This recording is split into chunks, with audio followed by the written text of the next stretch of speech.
Okay, here's a quick tutorial for creating some destructive particle effects. And so let's just add a cube to the scene here.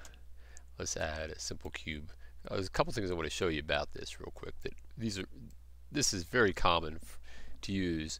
One thing is I'm going to turn this into a rigid body. I'll bring it over. Whoops! I'll get this menu down to the physics tab.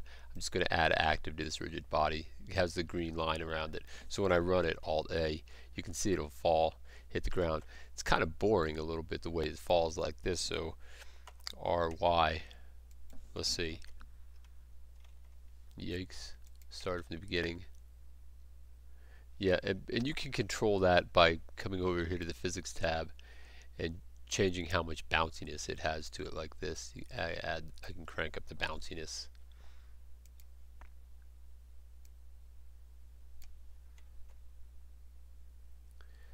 That helps.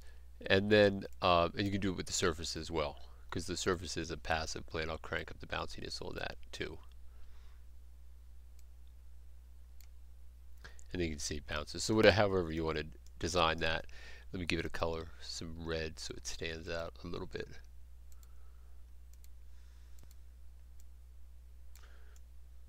Alright, so then the next thing I want to show you is this. This is fundamentally important. If I'll change this shape, let's say I change this Z and S, Shift Z, just change it up a little bit like that, and then run it. Now let's see how it.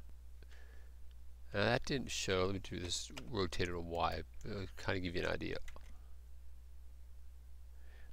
Let's try that again.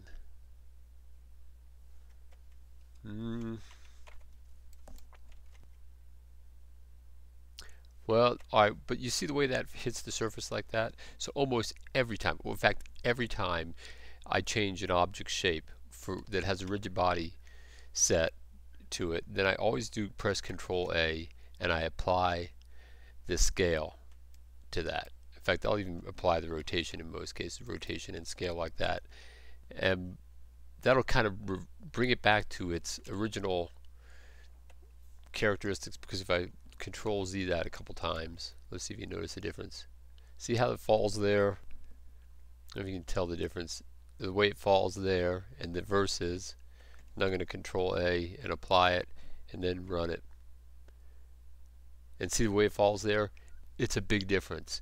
And I assure you it will magnify itself in the way it behaves. So this is the more realistic way. You have to apply the scale to an object if you've changed it. It's absolutely essential when working with rigid bodies.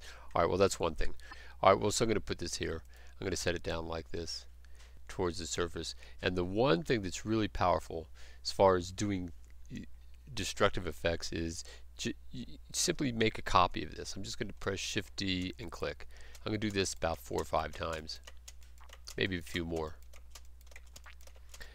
And now when I run it, just these physics engines don't like when objects are sitting on top of each other like that, or even right next to each other. So now when I run it, you can see it creates a whole bunch of things that just go flying out. And it depends upon the shape of the object what the effect is going to actually happen. But you can use this for all kinds of effects, just having objects right on top of each other or just very close to each other like that, and then they go off and do their own.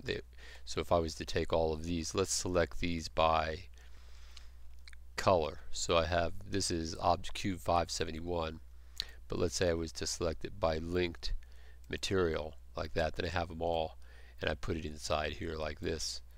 Right, and then I run it, and then you can see what it does. It creates that kind of effect. Alright, so I may have used that in one of the previous animations that I showed you. A lot of times I will do that, and then that really helps you do cool things, because, well, that's what we like to do in these environments, you know, create things and destroy things, right? That's pretty common. Alright, well that's it for this lesson, and I'll see you in the next lesson.